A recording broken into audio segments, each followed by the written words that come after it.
aí, né? É o núcleo do PT aqui. Bom, boa noite aí, pessoal, que está começando a entrar aí na nossa live, nas nossas quartas econômicas aqui, né, que já está aqui com o meio habitual, que eu e Marcelo Manzano. Hoje a gente está aqui na companhia de Márcio Pokmann, um dos grandes economistas aí do Partido dos Trabalhadores e da Academia Brasileira.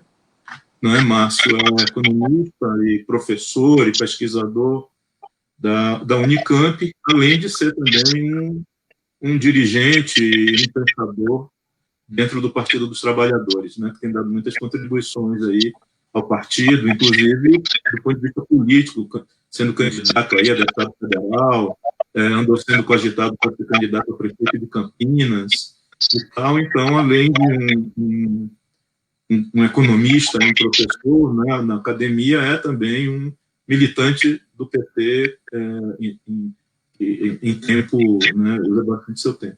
Marcelo Manzano, que a gente já conhece, também é da Unicamp, economista, e o tema hoje é o fim, né, da sociedade salarial, que é o esgotamento, né, do modelo da sociedade salarial, que é um dos temas aí que Marco tem explorado bastante. Então, Marcelo, você quer falar alguma coisa antes de passar a palavra para Márcio? Sem som, Marcelo. Verdade. Bom, boa noite a todos. Legal, ótimo ter o Márcio aqui para conversar. Canário, saudação a todos que nos acompanham aí pela internet. E, enfim, a gente pensou nesse tema um pouco, Márcio, porque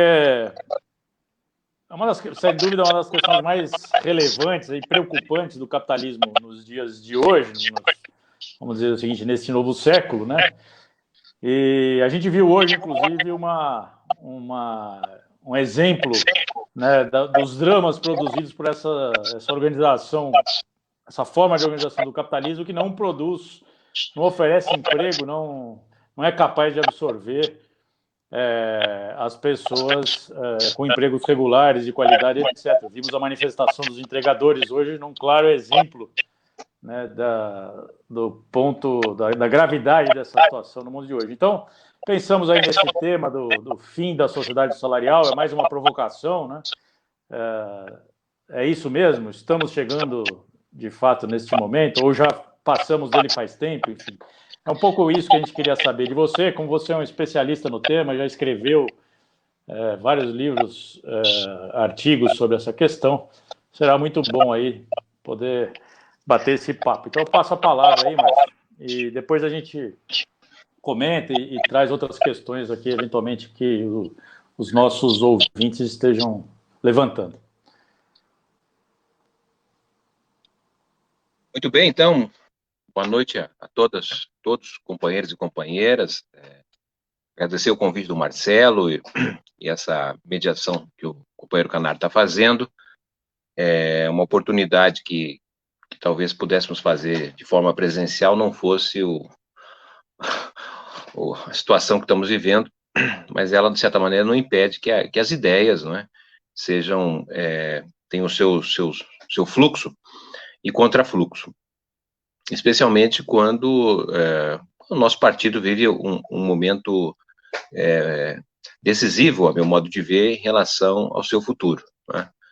E o que eu vou trazer aqui, na verdade, é uma hipótese de trabalho, ela, de certa maneira, não é uma conclusão, tá certo? Eu estou investigando essa hipótese, há cada vez mais sinais de consistência nessa hipótese de trabalho, e que me parece que ela é importante para nós, militantes, que acreditamos na transformação da sociedade brasileira.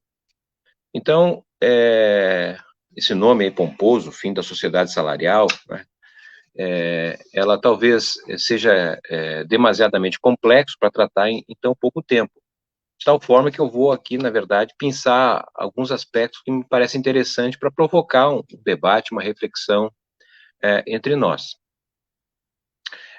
E parto justamente de uma questão crucial para nós, né, que diz respeito à perspectiva do nosso partido. PT se construiu o final aí das lutas dos trabalhadores dos anos 70, início dos anos 80, que se construiu um partido aí no campo da esquerda, e o fato concreto é que esse partido teve um sucesso inegável, pois em tão pouco tempo teve experiências significativas em cidades, governos estaduais, e até assumir a responsabilidade de dirigir a República, até hoje não fosse o golpe de 2016, né? Mas o fato que eu quero levantar é que, na verdade, o nosso partido se constituiu, digamos assim, no auge do capitalismo industrial, no auge da industrialização brasileira, né? E o sujeito social central dessa sociedade era o operariado industrial, né? Era não apenas do ponto de vista da magnitude, da sua quantidade, mas especialmente pela liderança que esse sujeito social tinha em termos de sindicatos, dos movimentos sociais e também, obviamente, na construção do Partido dos Trabalhadores, né? Foi justamente esse sujeito social que o PTB jamais conseguiu ter, apesar do sucesso parlamentar e, obviamente, também das lutas que o PTB participou entre 1945 e 1964. Né? O PTB, na verdade, teve dois governos, elegeu dois presidentes, né? O Getúlio, de 50 até seu suicídio em 54, e depois, no governo de Juscelino Kubitschek, havia sido eleito para vice, naquela época tinha eleição, se votava para vice-presidente, o João Goulart, né, que foi vice-presidente do Juscelino Kubitschek, e depois, novamente, foi candidato a vice-presidente e foi eleito no mandato do Jânio Quadros, né, que, como sabemos, durou apenas 6 meses, e a partir de então, aí por praticamente 4 anos, 3 anos e pouco, o João Goulart foi presidente do Brasil, né? Então, na verdade, também um partido de base de trabalhadores, não é? Mas, obviamente, uma sociedade diferente daquela que se consagra ao final dos anos 70 e início dos anos 80, porque ainda a industrialização não estava completa, uma industrialização ainda restringida, uma industrialização que dava passos importantes do ponto de vista da sua internacionalização. Então, o sujeito social, classe operária, não estava plenamente constituída como naquela que se configura nos anos 70 e nos anos 80. Mas o que eu quero chamar a atenção é que o nosso partido ascende, e nós, inclusive, chegamos a administrar a república do nosso país, já no momento de declínio do capitalismo, né? Então, o que eu quero chamar a atenção, e é objeto aqui da nossa reflexão, diz respeito justamente a esse movimento de declínio do capitalismo. E eu quero repisar essa questão do declínio do capitalismo e suas consequências, evidentemente, porque o nosso partido, de maneira geral, fez uma aposta, não é? Embora pregasse em partes importantes documentos a questão do socialismo, a superação do capitalismo, etc., nós terminamos fazendo, tá certo, uma gestão do capitalismo, né? com reformas, com mudanças, evidentemente, mas, na verdade, sempre no plano de acreditar que o pleno emprego, a elevação da qualidade de vida, das condições, de maneira geral, da população, dependeria do capitalismo, não é? É óbvio que tivemos experiências diferenciadas da economia solidária, do cooperativismo, não é? A experiência de ter uma atuação mais incisiva do Estado, etc., mas, de certa maneira, não é? Jamais questionamos, eu diria assim, do ponto de vista concreto, as possibilidades de construir um programa que não fosse um programa capitalista, não é? Então, o que eu quero chamar a atenção, e essa é a minha hipótese de trabalho, é que parte do pressuposto que nós estamos vivendo um declínio do capitalismo, e o nosso partido talvez se equivoca a apostar as suas fichas na continuidade do capitalismo, como se o capitalismo pudesse ofertar aquilo que a gente gostaria que fosse o Brasil, um país de pleno emprego, tá certo? Um país justo, um país com menos desigualdade, etc. Tudo que faz parte da nossa pauta, meu modo de ver, hoje está incompatível com esse capitalismo que nós temos no Brasil, não é? Bem, então, essa é meu problema, tá certo? O meu problema é esse. Nós somos um partido, tá certo, que vamos nos fundamentar na gestão de um capitalismo em declínio, tá certo? Ou, na verdade, sabendo que estamos gerindo, né, um capitalismo em declínio, nos propomos também a oferecer alternativa. E que alternativa? Né? Bom, isso em tão pouco tempo não será abordado, mas essa é a minha preocupação, né? Então, agora, elementos para fundamentar o que eu estou dizendo, né? Se nós tomarmos as 4 últimas décadas anteriores a 1980, então se pegar de 1940 a 1980, o crescimento da economia brasileira foi inegável, um crescimento à la China, vamos dizer assim, né? O PIB per capita cresceu em torno de 4,5% ao ano, né? Bom, o período que se inicia na década de 1980, então, se pegar de 81 para cá, tá certo? A despeito de termos períodos que teve fluxos, expansão de crescimento econômico, mas houve outros períodos de decréscimo econômico, tá? Períodos de estagnação. Então, quando você faz o cálculo médio, tá certo?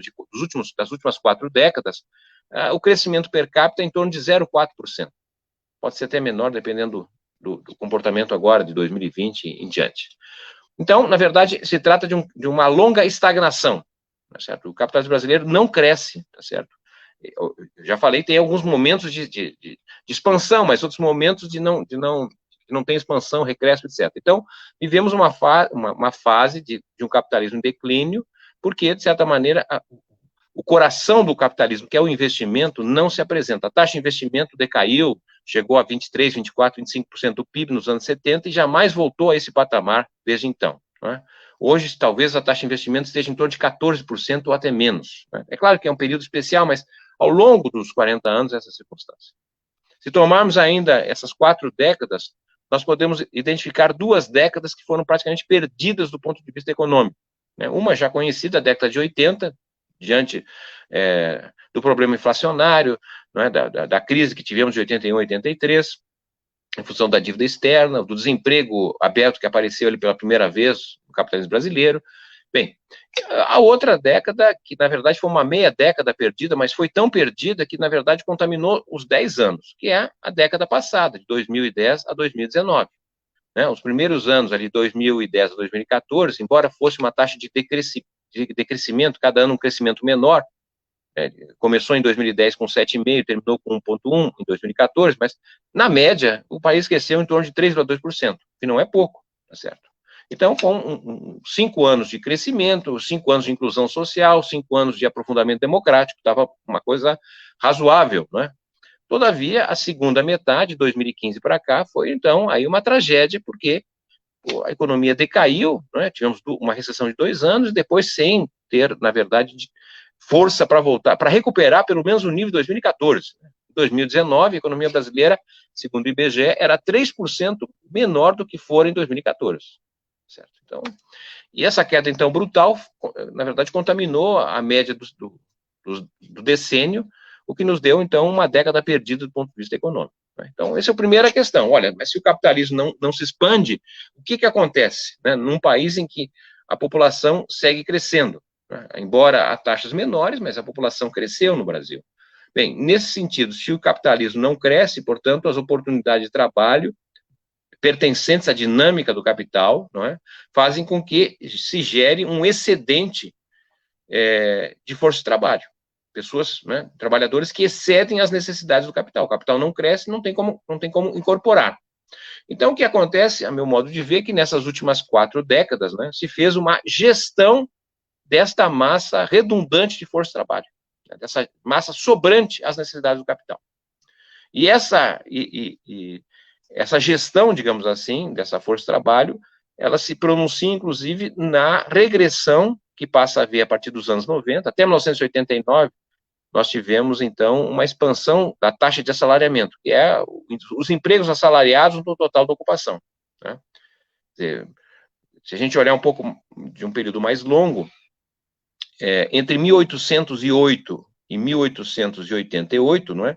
Foi um longo período de criação, de construção do mercado de trabalho no país, num país que era escravista, como sabemos, não é? Então, isso tudo começa lá já em 1808, com a chegada do Dom João VI, não é? que traz as ideias liberais. Não sei se ele tinha lido, ou tinha assessores que tinham lido o Adam Smith, não é? Mas ele vem, na verdade, já estimulado pelas ideias inglesas do liberalismo, não é? Mas chega aqui no Brasil e encontra, na verdade, um país escravista, tá certo? Um modo de produção pré-capitalista, e há trabalhos livres nos pequenos enclaves urbanos que havia, como é o caso do Rio de Janeiro, onde ele se instala, não é? E lá há trabalhos livres, só que o trabalho lá era, na verdade, era regulado pelas corporações de ofício. Então, ele vai fazer um movimento para libertar os trabalhadores das corporações de ofícios. Isso se dá, inclusive, pela questão da abertura do comércio, abertura dos portos, uma série de iniciativas, e se conclui em 1824 com a Constituição, a primeira Constituição do Brasil, a Constituição do Império, que proíbe as corporações de ofício de operar. Corporações de ofício era o monopólio do emprego do trabalho, certo? Então, ali é uma liberalização, ou seja, nós não tínhamos mercado de trabalho, mas, na verdade, você já tem trabalho livre, e esse trabalho livre não está submetido mais às corporações de ofício, que são, na verdade, instituições da Idade Média, né? Algo que vem lá da Europa, feudalismo europeu, português, embora nós nunca tivéssemos feudalismo no Brasil. Bom, então ali nós vamos ter, de 1808, desse momento até 1888, né, a construção do mercado de trabalho. E a partir dali, a trajetória de praticamente de 100 anos, entre 1888 e 1889, uma trajetória de assalariamento. A cada ano tem mais assalariados. Saímos de praticamente 1% da população que era assalariada ali em 1890, estimativas da época, a cerca de 65%, 66% da população assalariada, não é? Que é, na verdade, o centro da dinâmica capitalista. E dentro desse assalariamento se constrói, a partir da final da década de 10, 1919 em diante, um movimento digamos assim, de uma cidadania assalariada, desse projeto de sociedade salarial, uma cidadania regulada pelos direitos sociais e trabalhistas. Então, em 1919, a primeira medida que regula, na verdade, a lei de acidente do trabalho. Né? Depois de 1923, tem a lei que estabelece a previdência para trabalhadores ferroviários, a lei Eloy Chaves. Bem, ali começa tudo e vai esse movimento crescente de regulação, não é, do emprego assalariado através dos direitos, do acesso ao direito, que é uma divisão. O Marcelo é mais especialista que eu, mas, enfim, uma forma de ver essa situação é de trabalhadores formais e informais, trabalhadores protegidos, não protegidos, embora tenha outras definições, mas, de toda maneira, essa é uma trajetória inegável, né? Salvo momentos pontuais, mas, de forma geral, o capitalismo produzia cada vez mais emprego assalariados, o Estado também entra como emprego assalariado, etc. O fato é que, então, a partir dos anos 90, na verdade, há uma inflexão desse movimento, tem períodos ali nos anos 2000 que volta a crescer o assalariamento, etc., ganha dimensão, mas ele não se sustenta. Né? Então, a gestão desse excedente de força de trabalho, a partir aí dos anos 80, nas últimas 3 ou 4 décadas, não é? Essa gestão tem sido feita de várias formas. Né? Uma primeira forma tem sido justamente sustentar a renda desse segmento que está ficando cada vez mais precarizado ou sem acesso à renda. Né? Exemplo disso é que nós tínhamos em 1985, por exemplo, cerca de 3,5% da população que dependia de alguma renda do Estado. Né? Pessoal aposentado, digamos assim, entre outros benefícios muito escassos que existiam ainda no governo militar.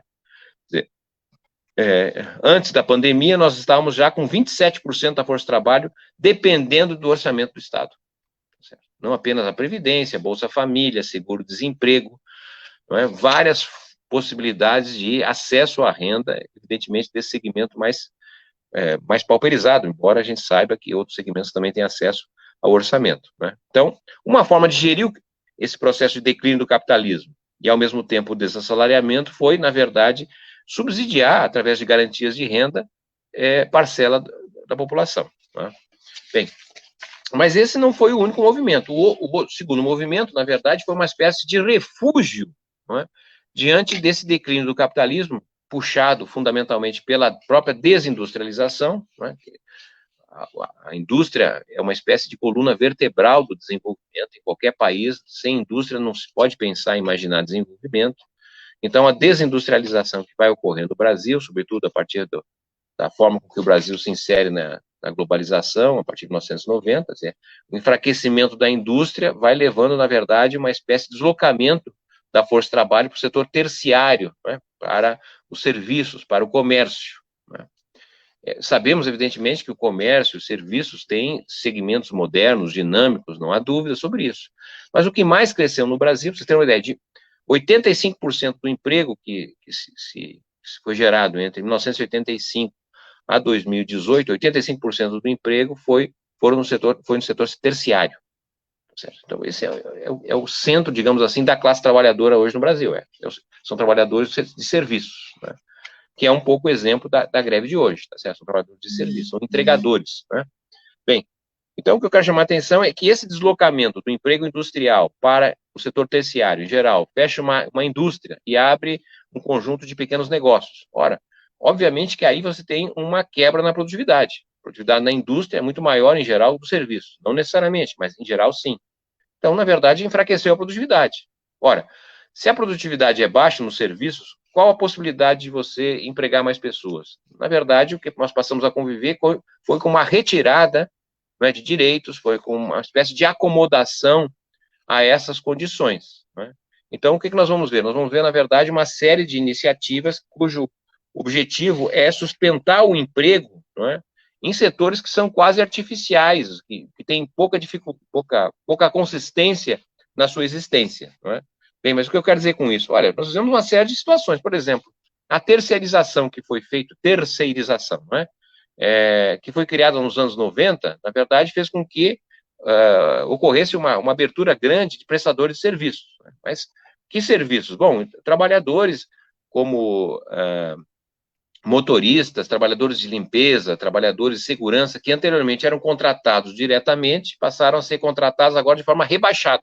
Tá certo? Então, você sustenta o emprego com taxa de salário bem menor. Não é?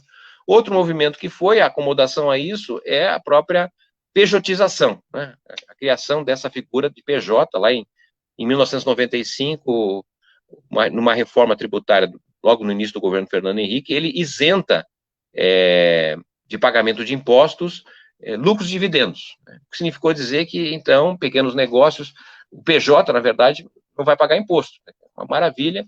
Então, você teve, na verdade, um processo também de desassalariamento importante, em geral, na cúpula da estrutura salarial, né, que, por exemplo, a gente pensar que o apresentador da Rede Globo, do Jornal Nacional, essa gente, por hipótese, né, eram todos empregados da Globo, eles eram assalariados, certo? E a partir dos anos 90, eles fizeram o quê?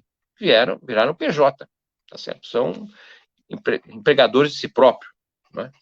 Então, um outro movimento de acomodação, para não pagar encargos sociais, enfim.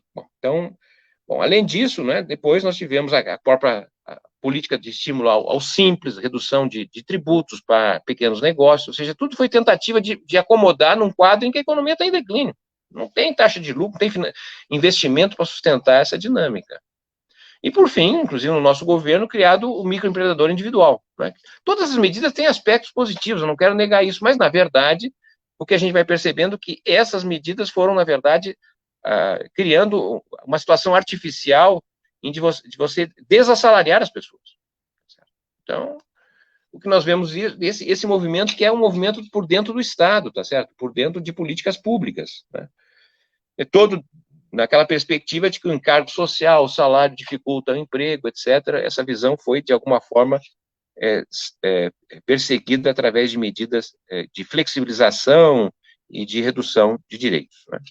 Bom, outra forma de gerir essa massa sobrante de força de trabalho está relacionada a uma espécie de necropolítica, né? Usando aí o termo do Foucault, né? Como, na verdade, a política vai decidindo a vida e a morte dos sobrantes. Como assim, sobrantes? Através, obviamente, da guerra civil que se instala no país, né? O crescimento da violência aí nessas últimas 4 décadas é algo inimaginável, certo, no mundo.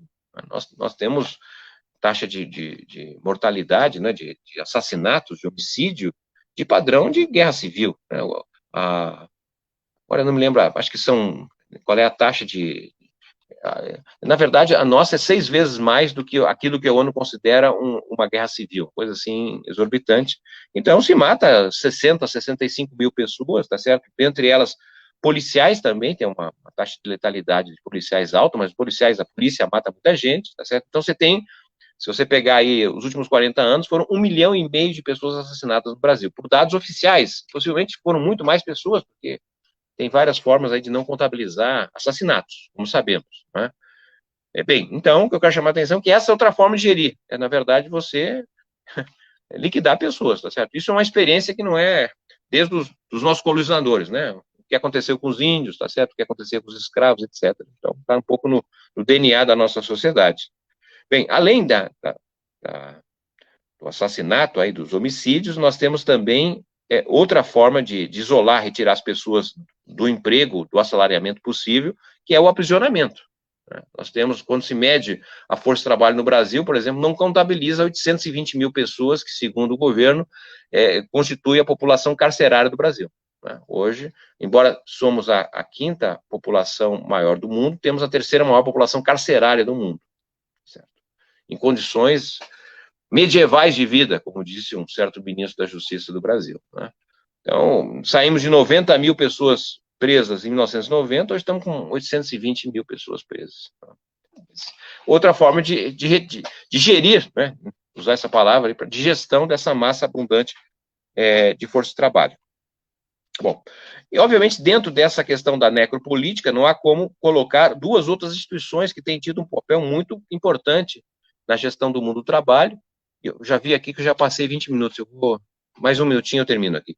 Que são diz respeito às organizações criminosas, né? A economia do crime, que é outra coisa pouco estudada no Brasil, mas tem importância inegável, né? Os negócios que giram em torno não apenas da corrupção, da droga, da prostituição, dos jogos, né? Festas, carnaval, né? São atividades que têm a ver com a economia do crime, não é isso? Sem falar, evidentemente, setores aí que são tradicionais, né? Como o transporte, né, o papel da milícia, né, em determinadas favelas, né, cobrando taxas sobre net, sobre gás, sobre água, luz, né, estacionamentos que são geridos pelo crime organizado, várias lojas em shopping center de lavagem de dinheiro, né, bem, a própria política, e também aí um outro ramo que você tem uma gestão dessa massa empobrecida e descartável através, não é, da economia do crime. E, obviamente, a economia também do fanatismo religioso, que é outra massa de pessoas, tá certo, que, de certa maneira, se engajam na perspectiva religiosa, né? As igrejas movem, as igrejas no Brasil, pelo menos uma parte, já não é novo isso no Brasil, evidentemente, mas uma parte hoje da gestão pública é feita por igrejas, né? Ou seja, a terceirização no setor público tem presença de igrejas, né? Creches, por exemplo, não é? Entre outras iniciativas, tá certo? Bem, então é isso, né? Ou seja, para terminar, se a gente olhar ainda para o final, né? Hoje nós temos cerca de 4/5 dos ocupados estão no setor terciário, pelo menos falando antes da pandemia. Já depois da pandemia, não temos ainda informações muito precisas, até os dados do IBGE estão um pouco confusos, que é natural, porque o mercado de trabalho já não está funcionando direito, né? Então, é difícil, na verdade, para um pesquisador saber muito bem o que está acontecendo. Tanto é que os dados nem revelam muito o processo de demissão, né, destruição de empregos. O que a gente está vendo, na verdade, é as pessoas que estão de fora do mercado. 9 milhões de pessoas saindo do mercado de trabalho, segundo o IBGE, são inativos. Não são inativos, né, mas, bom. Então, só para terminar, em relação à questão das ocupações, né, as principais ocupações, essa nova classe trabalhadora de serviços, esse novo sujeito social que não é mais o operariado industrial. Esse novo sujeito social não tem muito bem um nome, uns dizem precariado, outros dizem empreendedores de si próprio, eu até acho que são, na verdade, os tradicionais conta própria, né? São pessoas que, por conta própria, tentam alguma renda, algum trabalho para viver. Bem, então, quando a gente vai analisar, na verdade, o que a gente tem, na verdade, as 3 principais ocupações do Brasil hoje, tá certo? Pelo menos antes da pandemia, as 3 principais ocupações, a primeira continua sendo o trabalho doméstico, tá certo? A segunda ocupação diz respeito aos trabalhadores de segurança pública e privada, né? E a terceira ocupação são esses trabalhadores aí em empresas de aplicativos, né? Os hoje denominados entregadores. Então, essa é a atividade. Por outro lado, parte significativa dos serviços hoje são serviços pessoais, são serviços de reparação, e isso dá, na verdade, uma situação inovadora, que é uma espécie de casa grande moderna no Brasil. E você vai analisando aí as famílias de alta renda, não é, e ricos, passam a ter entre 25 a 30 serviçais, certo? São trabalhadores, são ocupações que dependem da renda das famílias ricas, evidentemente, não somente, mas fundamentalmente.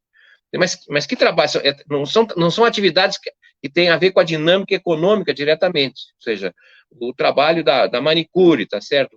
Pedicure, trabalhos como segurança familiar, motorista, cortador de grama, piscineiro, passeador de cachorro, trabalhador doméstico, ou seja, você tem uma gama, personal trainer, né? Agora até tem Eu vi aí uma notícia do Uber, de pessoal de condicionamento físico, que você não vai na academia, eles vão na sua casa, isso já existe, mas uma organização desses serviços. Então, é uma massificação, não é, de serviços, de prestação de serviços, mas que não está vinculado necessariamente à dinâmica da economia, pelo contrário, está vinculado à renda, à concentração da renda. Né? Bem, então, peço desculpa por ter passado o tempo, mas são essas questões que eu gostaria de colocar, ou seja, o nosso problema é que estamos vivendo um declínio do capitalismo que vem gerando um excedente de mão de obra enorme, tá certo? E nós, enquanto partido, qual o nosso papel? É tentar gerir essa massa excedente, acreditando que o capitalismo possa dar resposta a eles, ou a gente deveria, na verdade, pensar um projeto alternativo diante desse quadro que não me parece sustentável do ponto de vista de um país de dimensão continental como o nosso. Muito bem, agradeço muito aí, Márcio. Um quadro muito complexo, né? De fato, todos sabemos da profundidade dessa crise, que é muito mais do que uma crise conjuntural, é um problema estrutural, como você demonstra muito bem, que vem, no caso brasileiro, desde 1980, a gente vem se desdobrando para tentar resgatar a trajetória do desenvolvimento, né? Ou, enfim, iniciar um ciclo de desenvolvimento propriamente dito, democrático, e até hoje a gente só, enfim, vê o quadro se complicar, apesar de alguns momentos melhores, outros piores. E agora, realmente, as coisas estão muito difíceis, né? Antes aqui de começar, eu estava vendo notícias, vi uma notícia, a gente está numa situação porque uma crise se sobrepõe à outra, uma notícia ruim se sobrepõe à outra, e de vez em quando até que o resultado é positivo. Eu vi que o vento de Santa Catarina espantou os gafanhotos para o lado de lá. Então, o tufão que aconteceu nos livrou pelo menos dos gafanhotos. Então, é o que nos resta, torcer para uma tragédia resolver a outra. Mas, enfim, brincadeiras à parte, acho que é muito relevante essa sua discussão toda sobre a sociedade salarial, sobre o futuro do trabalho. E eu queria te colocar a seguinte provocação, acho que é difícil de responder, mas enfim, para a gente pensar. A crise agora, como esses dados do IBGE revelam, e é difícil de fato interpretar o que é desemprego, o que é inatividade, etc. Mas parece inquestionável que sairemos da crise com uma destruição de postos de trabalho muito grande, né? E nessas circunstâncias, eu queria ouvir de você assim, para onde podemos correr, né? Quais as maneiras que a sociedade, independentemente de quem estiver governando, quer dizer, não quero entrar no debate da política, mas que alternativas a gente teria para enfrentar um quadro de tamanha profundidade, né? E de uma mudança estrutural que eu acho que não faz muito sentido a gente querer insistir em recuperar o velho capitalismo regulado que tínhamos até 1980, né? Que era o que nos inspirava de alguma maneira. Quer dizer, o que nos resta? O Estado como empregador em última instância, essa é uma alternativa plausível? Será que isso nos conduziria para um quadro melhor? Teríamos condições de implementar algo como isso? Uma outra discussão que me parece relevante, que alguns países começam a apresentar como uma alternativa, pelo menos um paliativo, uma maneira de mitigar a crise, é a questão da jornada de trabalho, né? A gente sabe, na discussão no mercado de trabalho, já não é de hoje, desde há 100 anos, há muito tempo. Me lembro que tem um livro do Bertrand Russell, né, um matemático, discutindo a possibilidade da sociedade caminhar para uma sociedade sem trabalho. Enfim, isso é uma discussão antiga. Mas, enfim, será que a administração da jornada não seria algo fundamental, né, para enfrentarmos esse momento de saída? Até porque, num certo sentido, essa brutal eliminação de empregos e também a reorganização que vai ocorrer inevitavelmente na organização do trabalho, né, com as pessoas trabalhando em home office, com a gente fazendo esse tipo de coisa aqui, que deverá se perpetuar, esse tipo de reunião por meios digitais, aulas por meios digitais, medicina, telemedicina, enfim. Deverá ter uma mudança muito grande na produtividade do trabalho, eu imagino, na saída da crise. Né? Vai haver um momento de ampliação da produtividade. Agora, seria muito interessante que essa ampliação fosse, esse ganho de produtividade fosse compartilhado com aqueles que foram expulsos, né? E imagino que foram expulsos do processo, expulsos do mercado de trabalho. Imagino que a gestão da jornada de trabalho seria um instrumento fundamental. Então, eu queria te ouvir um pouco aí, o que você pensa como possibilidades para enfrentar esse quadro, que, como eu disse, é mais do que um quadro conjuntural, né? Uma mudança, uma crise do capitalismo, que a gente sabia que um dia chegaria e parece que temos que lidar com ela agora.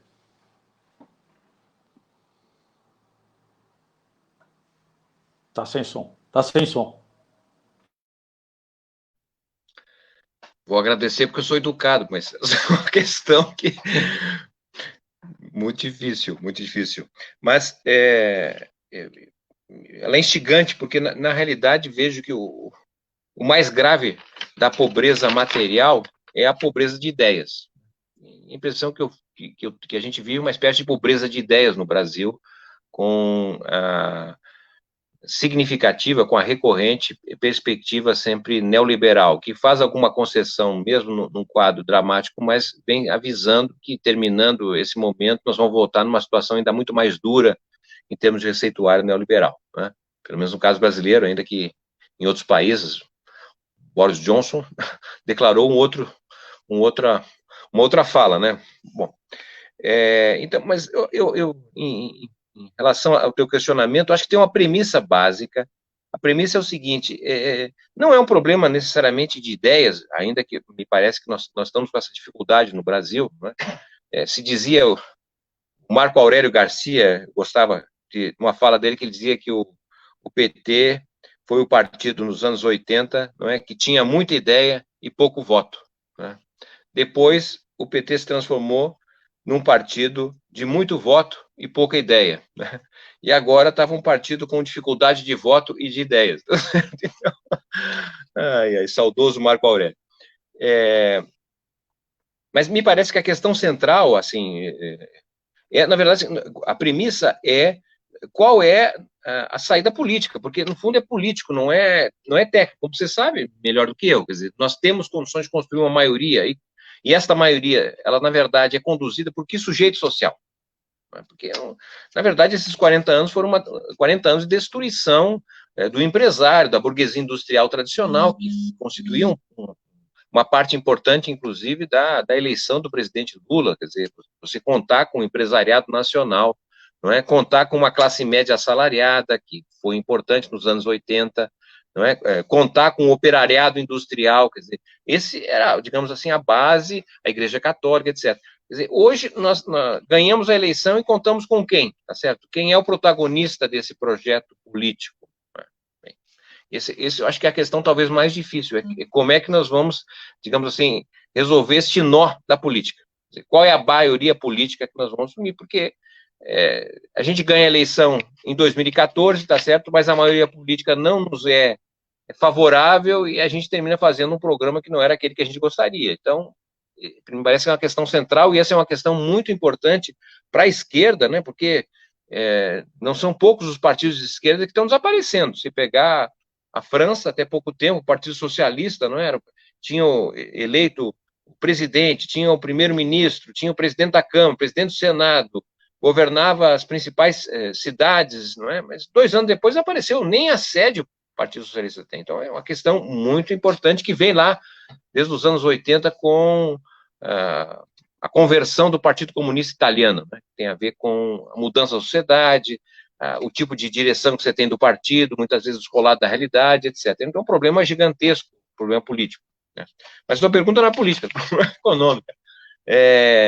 Bem, o que me parece, assim, necessário considerar, e que me parece que é o caminho que poderíamos ter algum resultado, não é? De certa maneira, confirmar que a recuperação da renda, um programa de crescimento do país, passaria por reforçar o sentido de uma economia híbrida, certo? Uma economia híbrida. Né? A economia híbrida é uma economia que, na verdade, todos os setores são importantes, ou seja, não é o mais Estado é mais importante que privado, privado é mais importante que Estado, e colocaria, na verdade, essa perspectiva de pensar, portanto, uma economia híbrida pós-capitalista, o que não significa, de certa maneira, abandonar o capitalismo, né? Até porque não temos nada de alternativo para colocar no lugar de forma imediata. Então, obviamente que o investimento, do ponto de vista das regras anteriores, em termos de recuperar a capacidade produtiva, aquilo que é possível do ponto de vista do capitalismo, não tenho dúvida, seja pela condução do Estado, que me parece que é a última instância a possibilidade que nós temos, mas isso passa, evidentemente, de compartilhar com o setor privado. Né? E nem descarto o setor privado estrangeiro, tá certo? Não tem problemas, preocupações nesse sentido, embora sei das dificuldades em um capitalismo mundial hoje conduzido por poucas corporações. Né? Também é um quadro de dificuldade que não é pequeno. Então, acho também difícil saídas nacionais, então, obviamente, a questão supranacional torna-se muito importante. Esse diálogo latino-americano, a forma com que a China, por exemplo, se constituiu, não é? Articuladamente com os países do seu entorno, né, na sua própria periferia. Ou seja, a China é um país importador, tem déficit comercial, em geral, com os países circunvizinhos, né? Mas é uma grande exportadora a partir, então, da montagem e da elaboração que ela faz internamente. Nós, aqui no Brasil, desde os anos 80, não foi pouco ter criado o Mercosul, dado a animosidade que havia entre o Brasil e a Argentina, mas o Mercosul se mostrou, na verdade, a possibilidade do Brasil exercer a sua superioridade em relação aos outros países, tanto é que praticamente permaneceu sempre superavitário, não é? Ou seja, não criou uma alternativa de articulação de outra forma com os países do Mercosul. Né? Então, também, eu digo assim, pensar numa saída é reconhecer que o Brasil não está sozinho, ou seja, como é que você reconstrói isso com outros países, especialmente aí aqueles que estão mais próximos a nós. Então, essa perspectiva assim, de uma economia híbrida, mas com uma perspectiva também trabalhando o tema pós-capitalista. E pós-capitalista, então, nós temos as empresas estatais, a ação do governo, etc., temos o setor privado, isso aí são conhecidos, tem, eu acho, alguma coisa de ONG que tem um espaço de atuação, né? E eu colocaria, talvez, um outro braço aí, que seria, talvez, uma possibilidade de experimentação, que na falta de uma alternativa melhor, na verdade, começar a estabelecer as conexões que o trabalho sob o capitalismo não faz. Né?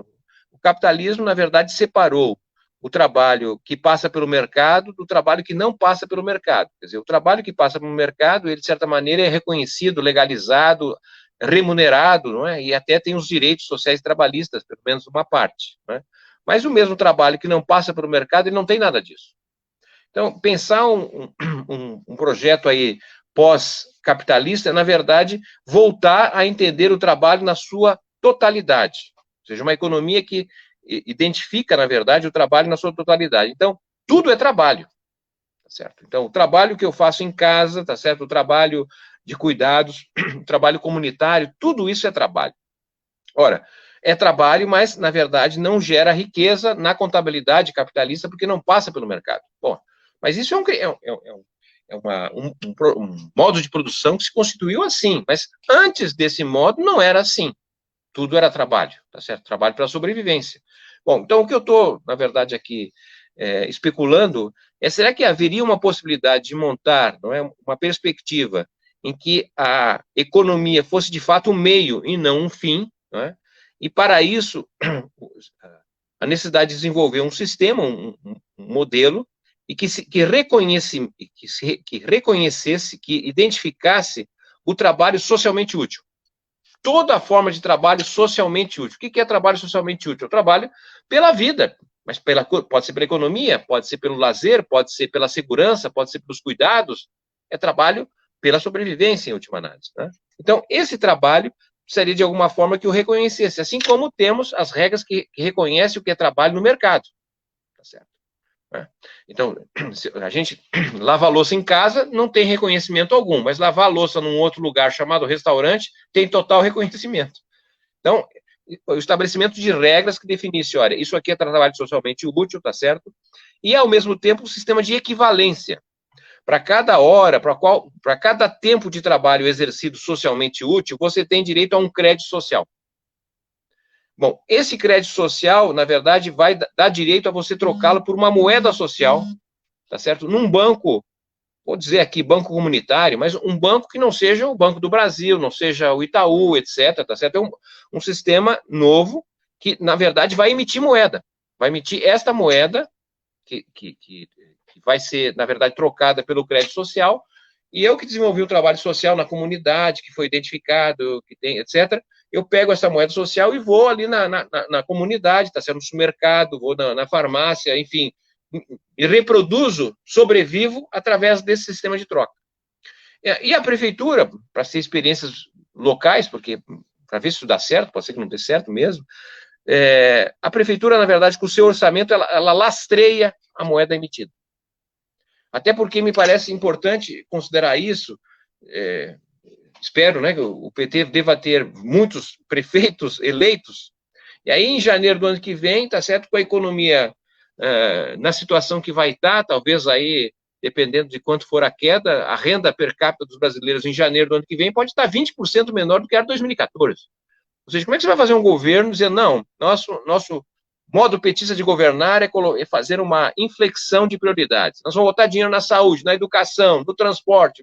Sim, mas dinheiro da onde? Porque o dinheiro vem da atividade econômica, tributação sobre a receita. Então, a receita não vai crescer. O orçamento vai ser um orçamento esmilinguido. Como é que você vai dar vazão a isso? Ou seja, se tivéssemos um governo amigável, digamos assim, a essa perspectiva, o Banco Central podia emitir moeda, etc. Não me parece que vai por aí, certo? Então, as restrições vão ser grandes do lado do governo federal, possivelmente dos estados também, que não têm condições de emitir.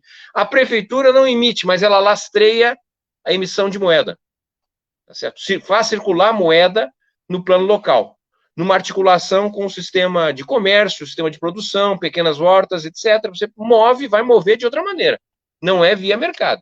Isso até pode se tornar mais importante também, fazer conexões com o mercado capitalista, não vejo problema. Então, estou aqui, desculpe a resposta longa, mas de toda maneira é o que estou pensando também, de que maneira fortalecer a recuperação através de uma economia híbrida, pós-capitalista. Márcio, pegando aí o gancho da sua fala final e algumas perguntas que tiveram aqui, tentando juntar tudo numa pergunta só, é o seguinte, a gente vive uma situação de fato, né, em que o mundo do trabalho é esse que a gente está vendo, né?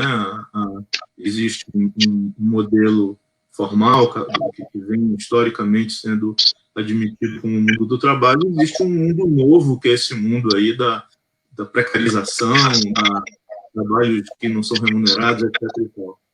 Isso não gera uma abertura também para que você... E aí vem a pergunta de algumas pessoas aqui.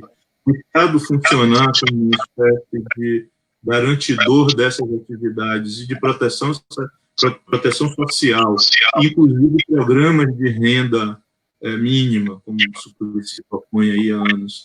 E mesmo a gente não falando, como você falou, na sociedade pós-capitalista, dentro do modelo de gestão que a gente ainda tem, né, do capitalismo vigente e tal, não seria uma perspectiva de saída, quer dizer, assumir que essas pessoas que têm o seu trabalho hoje precarizado, né, como motorista de Uber, os entregadores, os personal trainers, e jardineiros, etc. e tal, eles tivessem algum tipo de proteção dada pelo Estado, né, para os casos de doença, acidentes, aposentadoria, etc., e você ter um paralelo a isso, uma rede de proteção social garantida por benefícios tipo uma renda básica, uma Bolsa Família que atingisse uma parcela maior da população. E emendando essa pergunta, colocando uma outra, mas que tem a ver com o que você falou do esgotamento do capitalismo como nesse ciclo que a gente está agora, como de ter saída, né, para essa crise, e que você chegou a falar aí no pós-capitalismo, isso não coloca a questão do socialismo também, da luta pelo socialismo nesse momento, como uma saída para a crise do capitalismo nessa conjuntura que a gente está?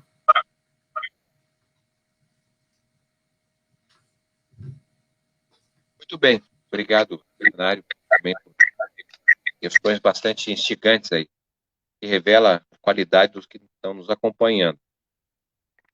Eu vou tentar reagir, na verdade, uma resposta sempre muito complicada. Em relação à questão da garantia de renda, não é?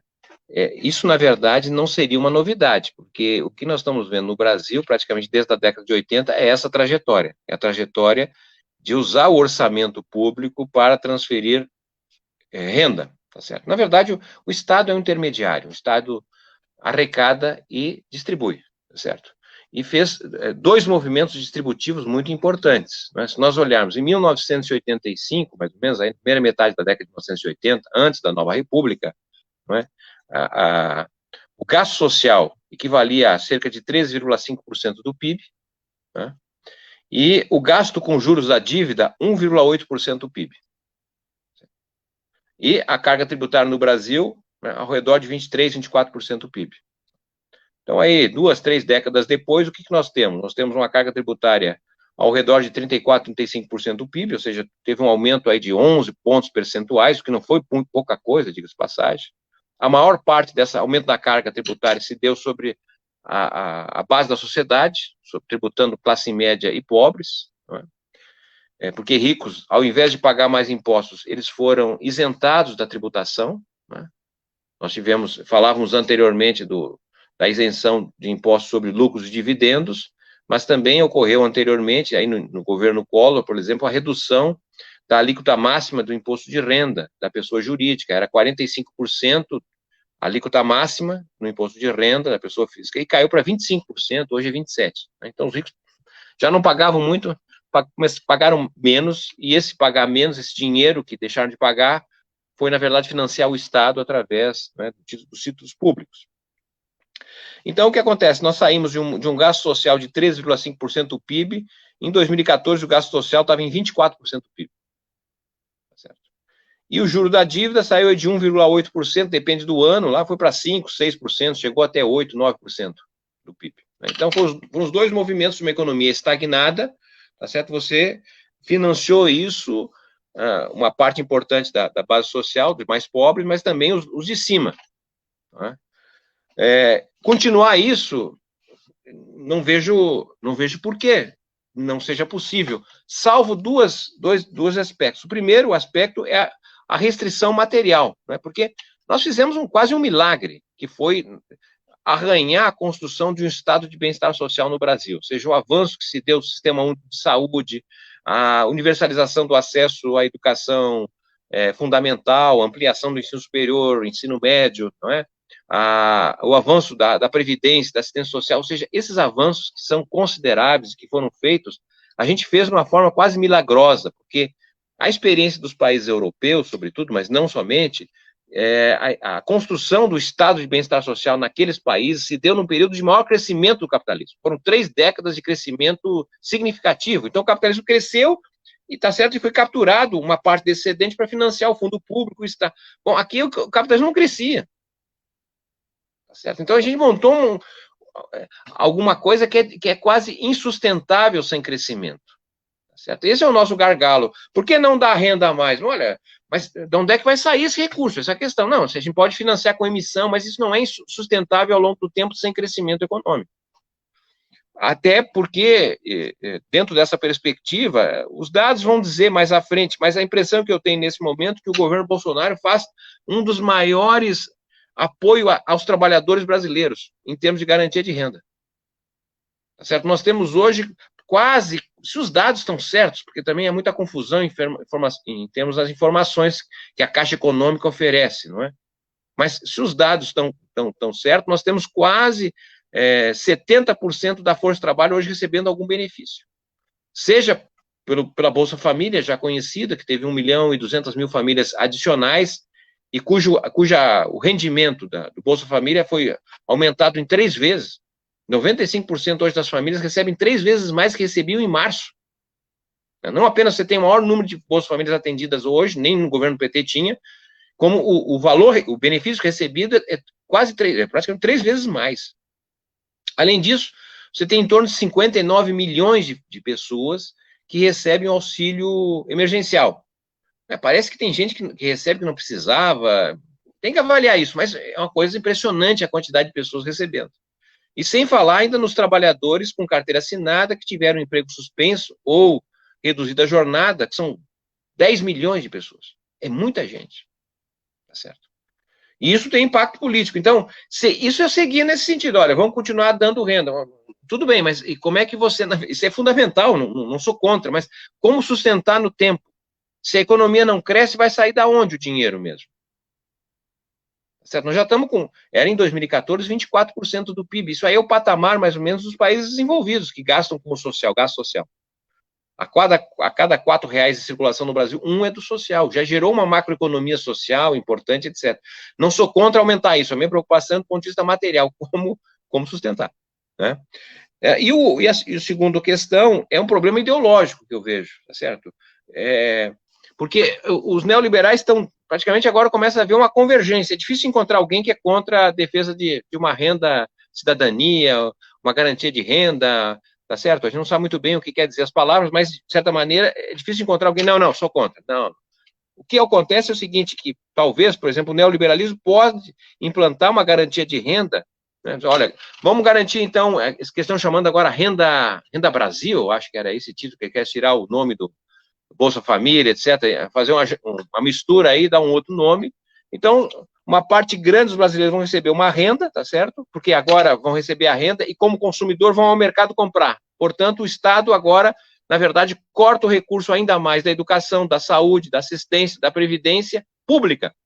Diz, olha, agora você tem teu dinheiro, você se vira, você é cidadão, tá certo? Você é consumidor racional, você vai escolher o melhor para você. E o Estado se retira. Entende? É compatível isso. É óbvio que nós não estamos defendendo isso, pelo contrário, nós queremos, na verdade, que continue a educação, a saúde, e mais a garantia de renda. Então tem um problema ideológico, tem gente dizendo que renda cidadã tudo bem, mas, obviamente, vai querer cortar a educação, saúde, aí não dá. Né? Bom, a questão do socialismo, pois é, a questão do socialismo, ela é importante, mas ela precisa, a meu modo de ver, ser mediada pelo sujeito social. Tá certo? A impressão que eu tenho é que o sujeito social da sociedade de serviço, essa classe trabalhadora de serviço, não tem muito preciso essa ideia do socialismo. Certo? Até porque as formas de organização do trabalho, etc., me colocam noutra perspectiva. Se a gente for olhar, não sei se vocês tiveram oportunidade de olhar a pauta da greve, da paralisação de hoje. Né? Na pauta lá não está dito que eles querem os direitos trabalhistas. Eles não querem a CLT, não querem o assalariamento. Certo? Eles querem ganhar mais pelo valor que eles... Quer dizer, o tipo de atividade, aparentemente, para eles está bom. Não estão defendendo, né, certo? Eles levaram a pauta deles lá para o Tribunal Regional do Trabalho, não é? Mas não estão reivindicando a CLT, isso que eu estou querendo chamar. Não estão reivindicando o assalariamento, não estão reivindicando o fim do empregador. Estão reivindicando, querem, como dizia lá, querem salário, tá certo? Para comer e ter acesso ao banheiro. São coisas lá do século XIX. Então, a minha preocupação é isso, é como é que nós vamos falar de socialismo se esse sujeito social está com uma outra perspectiva. Ele é empreendedor. Né? Então, é para não dar aí tensões nas palavras. Por isso que eu acho que pós-capitalista é uma coisa assim, mais amena para esse tipo de sujeito social.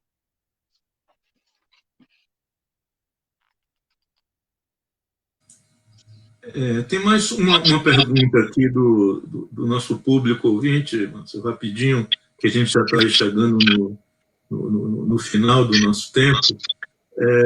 Essa reforma trabalhista que o governo está querendo fazer aí com essa proposta da carteira verde e amarela, que vai reduzir, né, essas garantias de legislação trabalhista, etc., ela estimula ou ela desestimula o desassalariamento que a gente vive no país hoje? Quer dizer, você tem um tipo de contratação que rebaixe a proteção trabalhista, ela é um estímulo ao assalariamento ou é uma medida inócua nesse momento? Olha, essa medida, ela, de certa maneira, vai no sentido de outras que já vinham ocorrendo anteriormente. Ela não é uma novidade, tá certo? Digamos assim, pensando mais amplamente, né? Se dizia que quando o capitalismo estava em ascensão, né, o liberalismo era a ideologia do capitalismo. Agora, quando o capitalismo está em declínio, é o neoliberalismo a ideologia do capitalismo, tá certo? Então, o neoliberalismo, na verdade, ele vem se consagrando como uma espécie de gestão desse capitalismo em declínio. Então, as medidas que foram tomadas, que falávamos anteriormente, desde o microempreendedor individual, né, do PJ, até mesmo de cooperativas anteriormente, no passado, todas eram medidas que foram maquiando o assalariamento. Né? Então, não sei muito bem aí quais são as medidas da carteira verde e amarelo, não é? Mas me parece que esta perspectiva do assalariamento está fora da perspectiva do governo. O governo até queria fazer uma reforma previdenciária que não dependesse tanto do emprego assalariado. Então, me parece que nós estamos diante, na verdade, de um desmonte do sistema de organização da sociedade que se instala em 30, que é o sistema corporativo, né, das corporações, dos direitos para os trabalhadores, por categoria profissional. Então, você tem ali um tripé que sustentou essa visão da sociedade do trabalho, do assalariamento, que era você ter um sindicato que representa as categorias de trabalhadores, né? Categorias, portanto, um trabalho que tem identidade, e que essa identidade dá pertencimento a um sindicato, a uma representação. Sindicatos organizados por categoria profissional de base mínima ou município. Certo? Isso foi uma mudança enorme em relação a como é que era a representação dos sindicatos antes de 30, não é que era a pluralidade sindical. Você tinha sindicatos vinculados a partidos, tinha sindicatos vinculados ao Partido Comunista do Brasil, aos partidos anarquistas, partidos socialistas, aos partidos de direita, tá certo? Há uma mudança enorme nos anos 30 que configura uma organização sindical, tá certo? Que não tem muita vinculação com o partido, embora a realidade depois vai mostrar que tem, mas essa você cria um sujeito social que é o sindicato representante de categorias de trabalhadores. Ao mesmo tempo, tá certo? Você tem também o quê? Tem um sindicato financiado, inclusive, né? Com financiamento paraestatal. Depois você tem uma justiça do trabalho, o direito do trabalho, que não tinha. O que é direito do trabalho? Identificar que as relações de trabalho pressupõem ter um direito que validem isso. Antes de 30, as questões do trabalho eram responsabilidade do Ministério da Agricultura, tá certo? Porque era trabalho rural, né? E os conflitos de trabalho eram geridos pela justiça civil, né? Era crime, não tinha o direito do trabalho, né? Porque trabalhadores são iguais à laranja, tá certo? A maçã. Maçã não tem sindicato, maçã não tem direito do trabalho, então o trabalhador é a mesma coisa, é mercadoria como qualquer outra, esse entendimento. Mudou a partir de 30, então você tem sindicato, você tem justiça do trabalho e tem direitos do trabalho. Ora, o que nós estamos assistindo já de mais tempo, mas que ganhou efetividade com o golpe em 2016, não é? É o desmonte dos sindicatos. Você tem sindicatos hoje, mas sindicatos sem financiamento, sindicatos com uma dificuldade brutal de funcionar. Né? Ao mesmo, não tem financiamento, cai a taxa de sindicalização, acho que nós estamos com a taxa de sindicalização mais baixa, está equivalendo à taxa de sindicalização dos anos 30 no Brasil. Alguma coisa em torno de 11%, 10%, inclusive, da força de trabalho. Bom, ao mesmo tempo, o que é? Você tem um desmonte da justiça do trabalho. A justiça do trabalho está operando, é verdade. Mas, segundo os cálculos, 40% dos processos trabalhistas caíram. E não porque tenha melhorado as relações de trabalho. Hoje mesmo, conversando com o presidente do sindicato do pessoal dos trabalhadores de telecomunicações, ele me dizia dos horrores que estão acontecendo. As empresas demitem por justa causa, para não pagar direito nenhum, um trabalhador que não tem motivo, mas justa causa. Mas já vai procurar os direitos. Tá certo? Aí uma parte nem vai, outra parte vai, aí tem contratado advogado, isso daqui a 6, 7 meses sai. Quando sair a decisão, ele vai dar o seguinte: olha, eu te pago 30% do que você quer ou quer empurrar mais para o TST? Ah, não, acerto logo. Então, tornou-se válido, estimulante, tornou-se um negócio, na verdade, não pagar direitos trabalhistas também. Né? Então, você junta aí as três coisas: